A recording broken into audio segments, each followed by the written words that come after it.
Now we're going to look at a few compound statements using the conditional. First statement is if you get an ice cream cone, you won't get $1 million. So that the first part of the statement is you get an ice cream cone symbolized by P, and get $1 million will be symbolized by Q. Won't get $1 million will be the negation of Q. So the statement would be written if P, then not Q. Symbolized here. I don't have a wavy negative sign, so I have to just use a plain negative sign for the not. Okay, the truth table for this statement, well, we have P, we have Q, we'll have not Q, and we'll have if P, then not Q. The truth values will be the usual.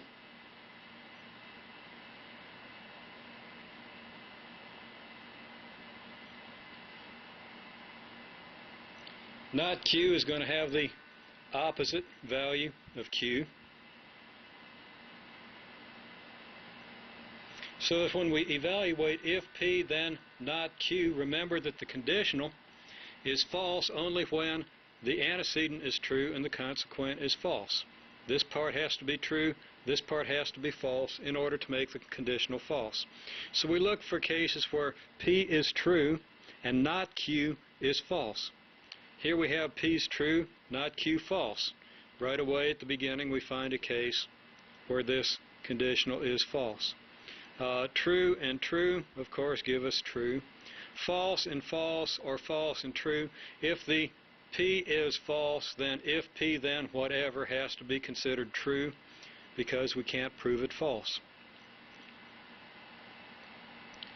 So this is a compound statement because it's a conditional, but the second part of the conditional involves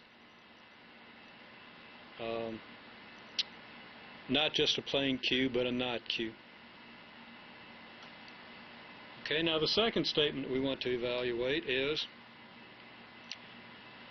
okay, if it is not true that you will get an ice cream cone or $1 million, then you will not get an ice cream cone. Now, it's not true that you will get an ice cream cone or $1 million can be symbolized how?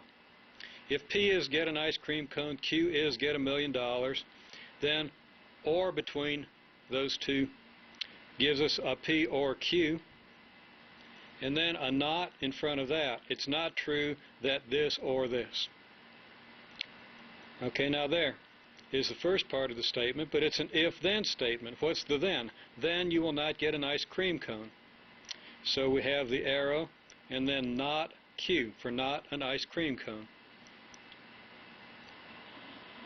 Now to evaluate this statement, we again start with P and Q truth values. Then we're going to need to get what? P or Q, and then the first part of the conditional is really not P or Q. Then we have not Q, and now we can evaluate not P or Q implies not Q. If not P or Q, then not Q.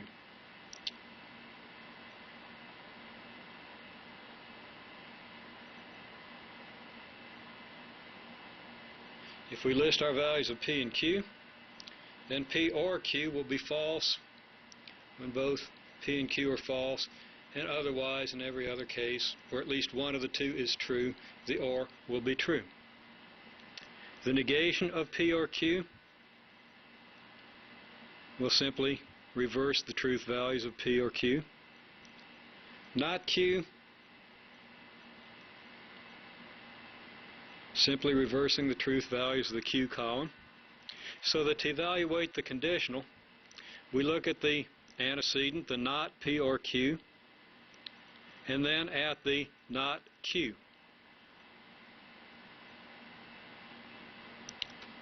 We're looking for a case where the not P or Q is true, which is only here, and the not Q is false.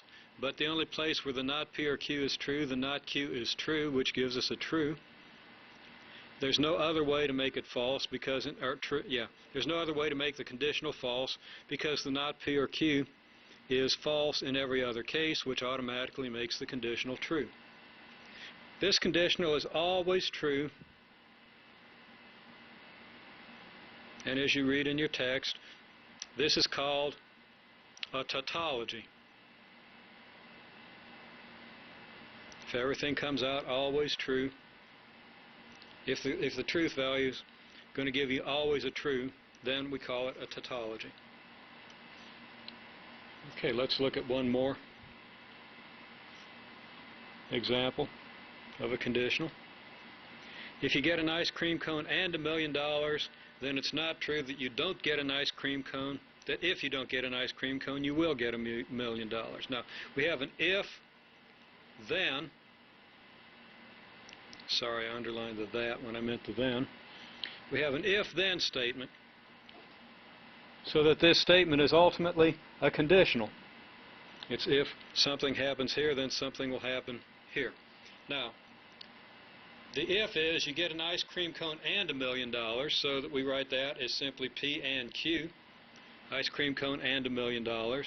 Then it's not true, negation, that if you don't get an ice cream cone, you will get $1 million.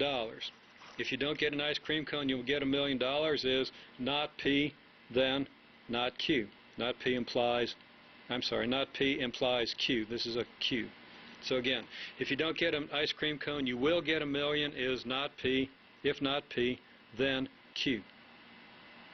Having translated this fairly complex statement into symbols, we can now determine its truth value. Okay, we'll need a not P. We're going to need a P and Q. We're going to need an if not P, then Q. We're going to need a not if not P, then Q. And finally, we'll have the complete statement P and Q. If P and Q, then not P implies Q. Okay, that's what'll go here. Okay, I guess we can see that now. Okay, this is just a copy of this. P and Q are both true, true, false, false, true, false, false. Our P and Q values. Not P, then, we'll reverse the P column, give us false, false, true, true. P and Q is the conjunction. It's going to be false, except when both P and Q are true.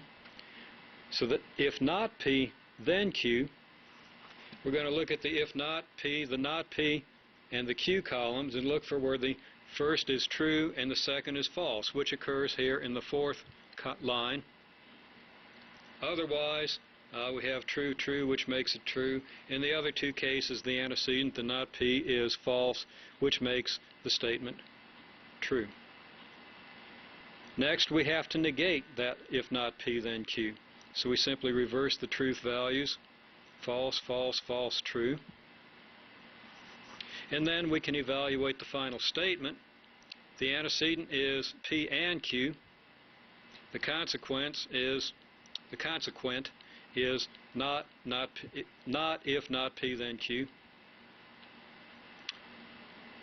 We look for where the antecedent is true and the consequent is false, and that occurs in the first line, making the implication here false. And it doesn't occur again because the antecedent is false in every other case.